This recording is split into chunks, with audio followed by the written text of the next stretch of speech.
Radhe everyone. आप सभी को तुलसी विवाह की बहुत बहुत शुभकामनाएं।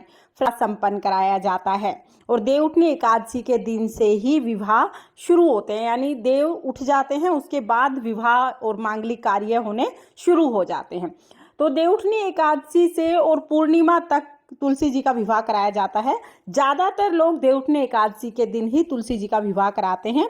तुलसी जी का विवाह हम कैसे कराते हैं, सारे सामान का क्या करते हैं, क्या क्या चीज़ें चढ़ानी जरूरी होती हैं और विवाह में कौन सी रस्में किस तरह से निभाई जाती हैं, स्टेप बाय स्टेप मैंने वीडियो में दिखाया है, तो आप वीडियो को अंत तक जरूर देखना।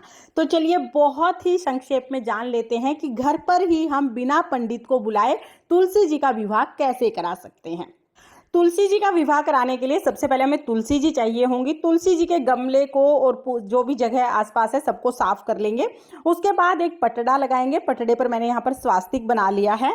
अब इस पटड़े के ऊपर हम पीले रंग का आसन बिछा देंगे। तो यहाँ पर हमने पटड़ा तैयार कर दिया है। अब देखिए, विवाह जैसा मांगलिक कार्य है तो रंगोली जरूर बनाएं। आप चाहें तो रंगोली के रंगों से बना सकते हैं कोई भी डिजाइन, या तो फिर आप हल्दी और आटे से चौक पूर सकते हैं, यानी कोई भी डिजाइन हमें जरूर बनाना है।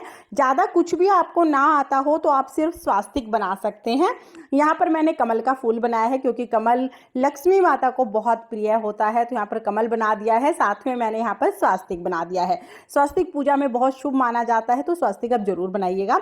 इसके साथ ही देखिए, तुलसी जी का जो विवाह है वो शालिग्राम भगवान से कराया जाता है। आपके पास शालिग्राम भगवान जी हैं तो वो ले लीजिए। शालिग्राम भगवान नहीं मिल रहे हैं तो फिर आप भगवान विष्णु की फोटो या मूर्ति ले सकते हैं। मेरे पास यहाँ पर शालिग्राम भगवान है तो इन्हीं को मैं पाटे पर विराजमान कर दूंगी। आप अपने नाते रिश्तेदार या मंदिर से भी शालिग्राम भगवान मंगवा सकते हैं। जैसे बारात आती है वैसे ही शालिग्राम भगवान जी आ जाएंगे। अच्छे से शालिग्राम भगवान का हम श्रृंगार कर देंगे। उसके बाद देखिए, थोड़े से तिल का आसन देकर उसके ऊपर एक कलश रखेंगे। कलश में जल भरना है, फिर उसमें एक सुपारी, सिक्का, हल्दी, थोड़े से तिल और फूल हम डाल देंगे। इसके बाद इसमें आम के पत्ते सजाएंगे और नारियल हम रख देंगे। नारियल का मुख ऊपर की तरफ होना चाहिए या तो साधक की तरफ भी आप कर सकते हैं। इसके बाद हम गणेश जी की स्थापना करेंगे, तो गणेश जी को विराजमान कर देंगे। हाथ जोड़कर तुलसी मैया से, भगवान शालिग्राम से प्रार्थना करेंगे कि आज हम आपका विवाह संपन्न करा रहे हैं। विवाह में अगर कोई गलती रह जाती है तो हमें क्षमा करें और हमारी पूजा को आप स्वीकार करें। इस तरह से संकल्प कराने के बाद फिर हम पूजा शुरू करेंगे। तो पूजा में सबसे पहले हम जल के छींटे लगाकर भाव रूप में सभी को स्नान करा देंगे। तो यहाँ पर भाव रूप में हम सभी को स्नान करा देंगे। इसके बाद फिर देसी घी का दीपक हम जलाएंगे। फिर हम सबसे पहले गणेश जी का पूजन कर लेंगे। तो देखिए, पूजा में सबसे पहले हम गणेश जी का पूजन करते हैं और ये तो विवाह की पूजा है तो इसमें गणेश जी का बहुत अच्छे से हम पूजन कर लेंगे। गणेश जी को तिलक लगा दिया है, वस्त्र स्वरूप कलावा और जनेऊ समर्पित कर देंगे। गणेश जी को हम यहाँ पर फूल समर्पित करेंगे और भोग समर्पित कर देंगे। इस तरह से गणेश जी का पूजन हो जाएगा। फिर हम कलश का पूजन करेंगे। कलश में सभी देवी देवता विद्यमान होते हैं तो कलश का पूजन आप जरूर कीजिएगा। कलश को हम तिलक कर देंगे। मोली बांध दी थी हमने पहले ही, और फिर हम तिलक के ऊपर थोड़े से तिल समर्पित कर देंगे और फूल समर्पित करेंगे। तो इस तरह से कलश का जो पूजन है वो हो जाएगा। उसके बाद विवाह की रस्में करनी है। तो देखिए, विवाह में सबसे पहले हल्दी की रस्म की जाती है। हल्दी पाउडर में थोड़ा सा हम यहाँ पर दूध मिला लेंगे। आप चाहे तो सूखी हल्दी को पीस सकते हैं। अब इस हल्दी का पेस्ट बना के हम 5 बार ये हल्दी शालिग्राम भगवान को लगाएंगे। शालिग्राम भगवान को लगाने के बाद फिर हम ये हल्दी तुलसी जी को चढ़ाएंगे। देखिए, तुलसी जी का विवाह है तो आज हल्दी मेहंदी सारी चीजें चढ़ाई जाएंगी, तो हम 5 या 7 बार ये हल्दी तुलसी जी को चढ़ा देंगे। इस तरह से हल्दी की रस्म हो जाएगी। हल्दी की रस्म होने के बाद फिर मेहंदी की रस्म होती है। तो आप चाहें तो पाउडर वाली मेहंदी आप घोल सकते हैं या फिर आप कीप ले सकते हैं। तो कीप वाली मेहंदी मैंने ले ली है। 5 बार हम ये मेहंदी पहले शालिग्राम भगवान को लगाएंगे, उसके बाद फिर हम ये मेहंदी तुलसी जी को लगाएंगे। तो तुलसी जी को आप 5 बार या 7 बार तुलसी जी की टहनियों में, पत्तियों में ये मेहंदी लगा देंगे। इस तरह से मेहंदी की रस्म हो जाएगी। उसके बाद फिर हम चंदन से तिलक करेंगे। तो यहाँ पर शालिग्राम भगवान को हम चंदन से तिलक कर देंगे और तुलसी जी को हम रोली से तिलक कर देंगे। तो देखिए, देवउठनी एकादशी के दिन तुलसी जी को रोली, सिंदूर, हल्दी, मेहंदी सब चीजें चढ़ाई जाती हैं क्योंकि ये दिन इनके शादी का दिन होता है, विवाह का दिन होता है। तो इस दिन आप रोली सिंदूर जरूर चढ़ाइएगा। तिलक करने के बाद फिर हम तिलक के ऊपर थोड़े से तिल समर्पित करेंगे। एकादशी के दिन ये विवाह संपन्न कराया जाता है तो चावल का उपयोग पूजा में बिल्कुल भी नहीं करना है, तिल का उपयोग करना है। वस्त्र के रूप में शालिग्राम भगवान को हमने जनेऊ और कलावा समर्पित कर दिया है। तुलसी जी को हम चुनरी उड़ा देंगे। तो आप चाहे तो 1 चुनरी उड़ा सकते हैं या आप चाहे तो 2 चुनरी तुलसी जी के लिए आप ले सकते हैं। मैंने यहाँ पर 2 चुनरी ले ली है। आप चाहे तो तुलसी जी को साड़ी लहंगा भी पहना सकते हैं। उसके बाद जयमाला की रस्म हमें करनी है, तो 2 माला हमें यहाँ पर लेनी है। फूलों की 2 माला मैंने ले ली है। पहले तुलसी जी को माला छुआकर शालिग्राम भगवान को हम माला पहना देंगे। तो यहाँ पर शालिग्राम भगवान को माला पहना दी है। उसके बाद शालिग्राम भगवान को माला छुआकर और तुलसी जी को हम ये माला पहना देंगे। इस तरह से माला की रस्म हो जाएगी। फिर हम तुलसी जी को श्रृंगार का सामान समर्पित करेंगे। और देखिए तुलसी जी को मैंने चूड़ियाँ पहना दी हैं। बिछिए आप जरूर समर्पित कीजिएगा। चांदी के हो सके तो चांदी के ले आइए, नहीं तो आप तांबे के बिछे भी चढ़ा सकते हैं। चूड़ियाँ जरूर पहना देना। मैंने चूड़ियाँ भी पहना दी हैं। मेहंदी वगैरह हमने पहले ही लगा दी थी। बाकी श्रृंगार का सामान हम तुलसी जी के पास में ही रख देंगे। तो इस तरह से सारा श्रृंगार का सामान हमें चढ़ाना है। उसके बाद हमें गठजोड़े की जो रस्म होती है ना वो करनी है। तो उसके लिए पीले रंग का पटका मैंने ले लिया। कोई भी पीला कपड़ा आप ले सकते हैं। उसमें मैंने सुपारी और सिक्का रखा है। आप इसमें सुपारी की जगह हल्दी और सिक्का भी ले सकते हैं। ये जो पटका है ये शालिग्राम भगवान को उठाना है और इस पटके में ये चीजें रख के हम जो तुलसी जी हैं उनकी चुनरी से इसको बांध देंगे, तो एक गठजोड़ा हो जाएगा।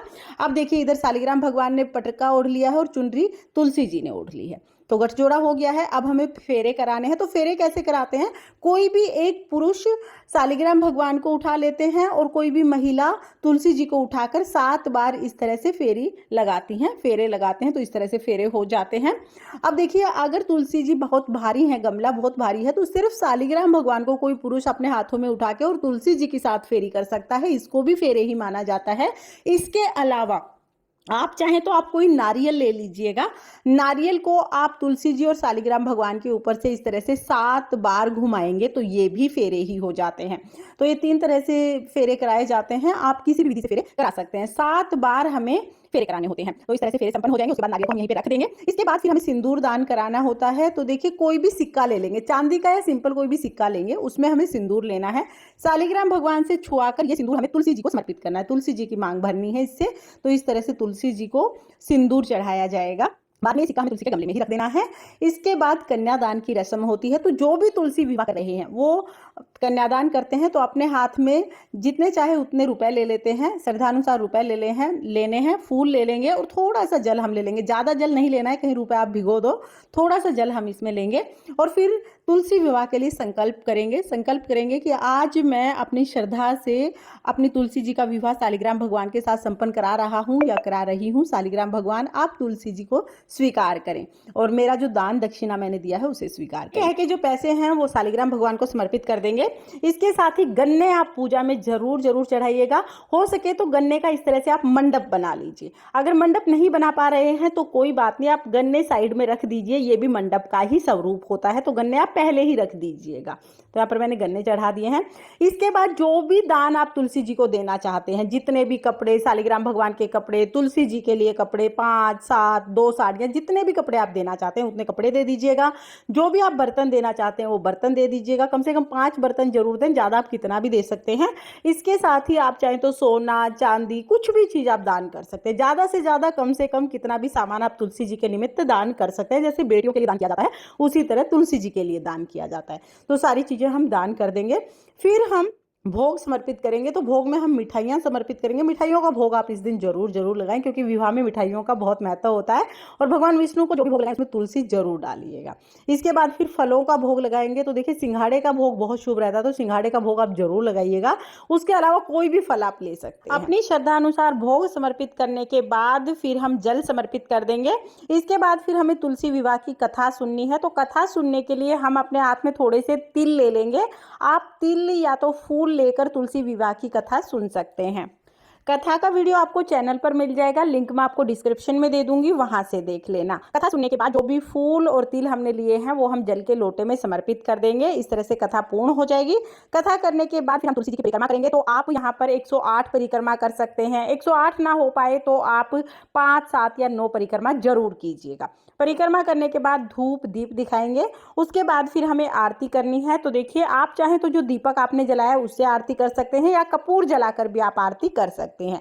मैंने यहाँ पर कपूर जला लिया है। धूप दीप से बहुत ही प्रेम पूर्वक हम यहाँ पर आरती करेंगे। पहले बहुत ही प्रेम पूर्वक आरती करने के बाद हाथ जोड़कर तुलसी जी से प्रार्थना करेंगे, हे तुलसी मैया, आज मैंने आपके विवाह की पूजा पूर्ण कराई है। अगर इस पूजा में कोई कमी रह जाए तो मुझे क्षमा करना और मेरी मनोकामनाओं को पूर्ण करना। ऐसा कहने के बाद हाथ में थोड़ा सा जल लेकर हम पूरी चौकी के ऊपर से जल को वार के हाथ जोड़ लेंगे। इस तरह से तुलसी विवाह की जो पूजा है वो पूर्ण हो जाएगी।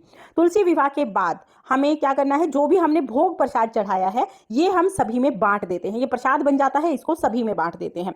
उसके बाद जो चौकी है वो हमें अगले दिन उठानी है। जो कलश है ना, कलश का क्या करेंगे, कलश के जल के छींटे पूरे घर में लगा के और फिर कलश को हम पौधों में सींच देंगे।